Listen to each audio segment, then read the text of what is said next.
Bismillahir Rahmanir Rahim. Assalamu alaikum, ladies and gentlemen. The marriage of the Prophet Muhammad sallallahu alaihi wasallam have been principally discussed in Surah Ahzab, and today I'm going to actually present that explanation in the light of the interpretation of Ustaz Amin Ahsan Islahi. These verses, which are verse 50 and 51 and 52 to be precise, actually detail out why Muhammad sallallahu alaihi wasallam was allowed to take more than 4 wives, and why it was actually a divine concession, or a divine bidding in fact to him, so that he could use these marriages for the purpose of preaching and for the purpose of actually his own preaching responsibilities. So before I just go on and read out this translation of this verse to you, what perhaps needs to be first understood is that when these verses, which we're just going to discuss, were revealed, the Prophet Muhammad sallallahu alaihi wasallam already had 4 wives. So he had Aisha radhiyallahu anha, Sauda, Salama, and Hafsa.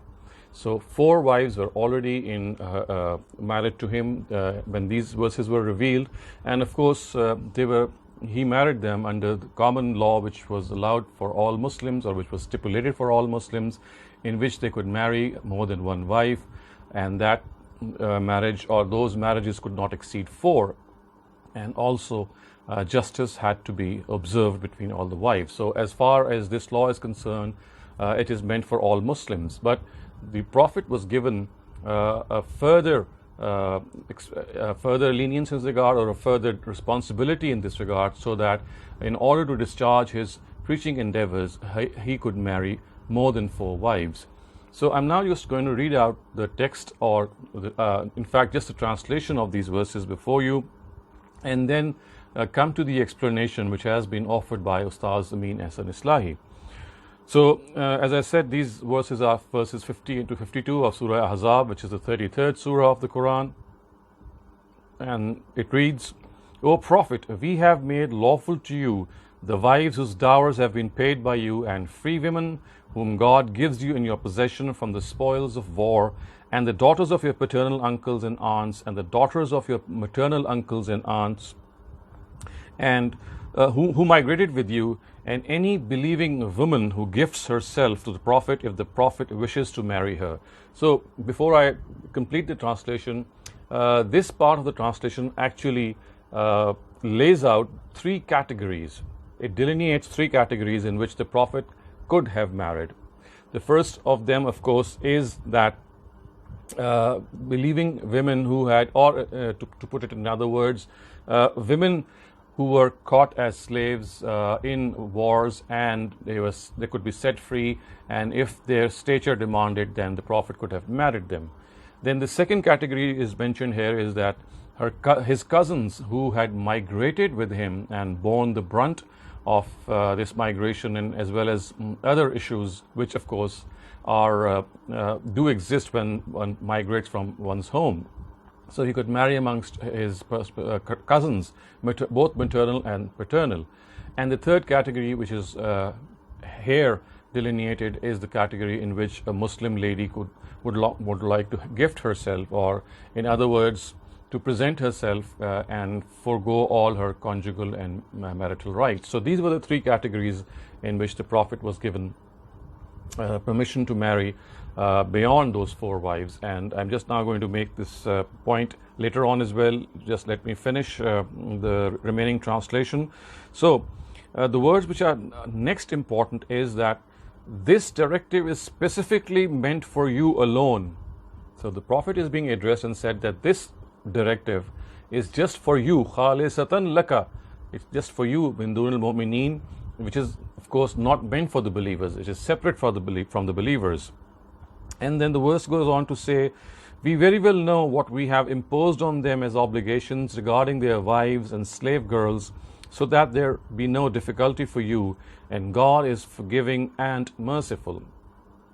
You can keep any one of them away from you, and keep any one of them near you, and it is allowed to you to bring any of them near you whom you had kept away.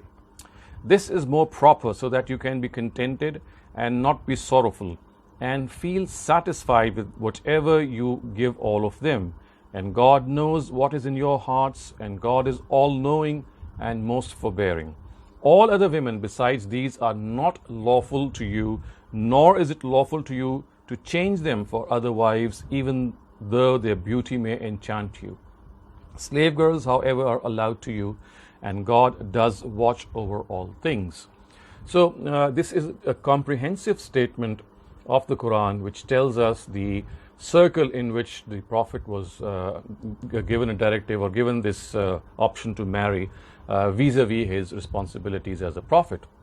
So I just originally stated this to you, that before these verses were revealed, the Prophet had 4 wives, and those 4 wives, of course, were within the stipulations in which common Muslim men were also allowed to marry. They were also allowed to marry 4 wives. So when this particular verse was revealed, of course, it was revealed in the background in which the Prophet had married Zainab bint Jahash, who was his paternal cousin. And before that, as I said, the 4 wives that were with him were Sauda, Aisha, Salama, and Hafsa. And 2 of them had already died. One of them was Khadija, the first wife, with whom he spent most part of his life, and the other was Zainab bint Khuzaima. She also had passed away. So two of them had died, and 4 of them were with the Prophet. When in the background of his marriage, which actually the Almighty Himself had bidden that it should take place with Zainab bint Jahash, and we have already dealt with that in a separate talk. You can look it up, but just very briefly, the Almighty wanted to reform this custom in which the wife of an adopted son was given the same status as the wife of a real son, and hence no marriage could take place between the wife of an adopted son, as is the case with the wife of a real son. And it was a prophet who was needed to actually reform this state of affairs, and the Almighty actually asked him to do it. And the other thing which is also important in that marriage was that Zayd ibn Harisa, who was basically a slave, and he had been freed by the Prophet, he had been liberated by the Prophet, and in order to raise the status of these liberated slaves, the Prophet actually wedded him to his cousin Zainab bint Jahash, so that the standard of living and the standard of, or the perceptions that we have about slavery should increase and should be actually strengthened, and they should improve, and they should be regarded as individuals who, just as other free individuals, have the same rights. So unfortunately, that marriage was not able to go along, and the Prophet knew that if that marriage had to be dissolved, then the only way to have this situation reconciled and to have Zainab reconciled would be that the Prophet would have to marry her, because this was the only way that she might have been consoled from this tremendous shock and loss. So this was the 5th marriage which the Prophet contracted, and with it this law was revealed. And as you can see, I just made a point that there were 3 categories which these Quranic verses spelled out. So as far as the first category is concerned, in which it is said that free Muslim women who were caught as captives could be liberated, and then they could be married. So under this permission, or under this circle, the Prophet actually married Javeriya radhiyallahu anha in 5th Hijri, and Safiya radhiyallahu anha in 7th Hijri. And the first of them, Javeriya, was actually caught as a prisoner of war in the Battle of Bani Mustaliq, with the battle of the tribe of Banu Mustaliq. And the second was with the Battle of Khaybar, in which Safiya was similarly caught as a prisoner of war. Both of them were set free, and because of the fact that they were daughters of very great leaders and very prominent leaders, they were set free, and the Prophet actually asked them their hand, and they agreed with their own intention. There was no coercion, and so the Prophet married these 2 ladies as a result, because he knew that the decor demanded and the standard demanded that only because of the fact that they were women who belonged to the higher strata, and they were daughters of the chieftains of their tribes. So the Prophet himself could have only married them in order to give them that equal status as well. And then the second category, as you can see, which has been spelled out by this verse, is that women, the cousins basically of the Prophet, who migrated with him to Medina, and as a result they went through a lot of distress and a lot of hardships.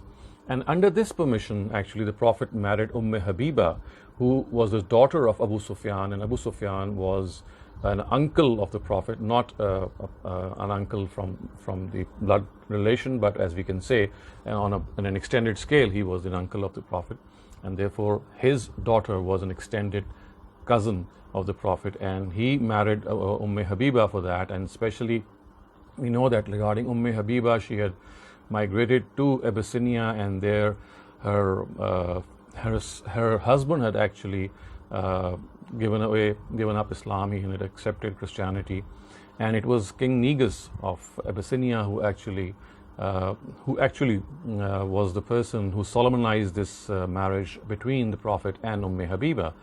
And then in the third category, as we just read in the Quran, that women who wanted to forego their marital and conjugal rights, they could also marry the Prophet if the Prophet also intended this marriage to take place. And then we see that Ustaz Amin Ahsan Islahi has pointed out that Maimuna radhiyallahu anha, wife of the Prophet, was married under this because she wanted to just have an ascription and attribution to the Prophet, and she just gave herself up without demanding any rights. So this is, in a nutshell, is how the Prophet actually married the wives which we know are our mothers, and therefore this is, as we can see, and the Quran has said that this is specially for the Prophet alone, so that there is no restriction on him in order to discharge his responsibilities as a prophet and as a messenger. So we can clearly see that these marriages and these nikahs were actually solemnized not because of any personal need of the Prophet, but because in his way of preaching, because in his endeavors of preaching, these were natural circumstances that arose and actually demanded that the Prophet marry such women. And then these verses at the same time also spell out two restrictions on the Prophet which other Muslims don't have. So one of the restrictions was that he had to marry within this circle stipulated by the Quran, and the second restriction was that he could not divorce any of these wives because they had been declared as the mothers of the faithful, and hence they had to remain the mothers of the faithful in this regard, and they could not be divorced in any way by the Prophet. And while these two restrictions were imposed on him, one concession that was given to him because of the fact that these marriages were not taken out of his personal need, but they were done to realize certain responsibilities. So the restriction which was binding for all other Muslims, that they must treat their wives equally, justly, was lifted from the Prophet, as you can see from these verses, that he could bring some of his wives closer to himself for some period of time, and then maybe some other wife, and then this could go on without giving them that equal justice of time and other obligations, because of the fact that these marriages were conducted not for the purpose that Muslims generally conduct them, but because, as I said, that they were conducted because of his religious responsibilities as a prophet and as a messenger of God. So this is how we see that Ustaz Amin Ahsan Islahi in his Surah Ahzab has explained these marriages of the Prophet, and has said that the Almighty Himself has stipulated this law for him, and the reason for this law obviously is because of the fact that, being a prophet and a messenger of God, he had a certain mission to fulfill. Now there are certain other questions which Ustaz Amin Ahsan Islahi has not dealt with here, but of course which do arise. For example, the age of Aisha radhiyallahu anha, which we have seen that the fact that it's generally said that she was just a 7 or 9-year-old kid when the Prophet married her. So in one of my other talks, I have tried to show how erroneous this conclusion is, and that she was an 18 or a 19-year-old girl when she got married to the Prophet. So you can look up that.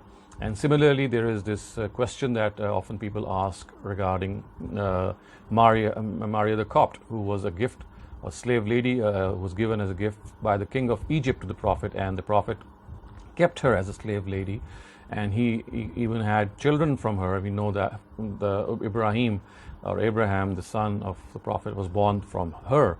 So, of course, that has also been dealt with in another talk. But just to keep this in perspective, that today we are just trying to understand how Ustaz Amin Ahsan Islahi has explained these marriages and how he has related them, each of these marriages, to these principal categories, which the Quran has already detailed out in Surah Ahzab. It would be Surah Ahzab, it is in the sixth volume, also available as a translation in the English language from this website, tadabburequran.org. So we do hope that this might have given you a new perspective regarding the marriages of the Prophet, and we do hope that you will critically evaluate how Ustaz Amin Ahsan Islahi has presented this view. أقول قولي هذا واستغفر الله لي ولكم ولسائر المسلمين والمسلمات.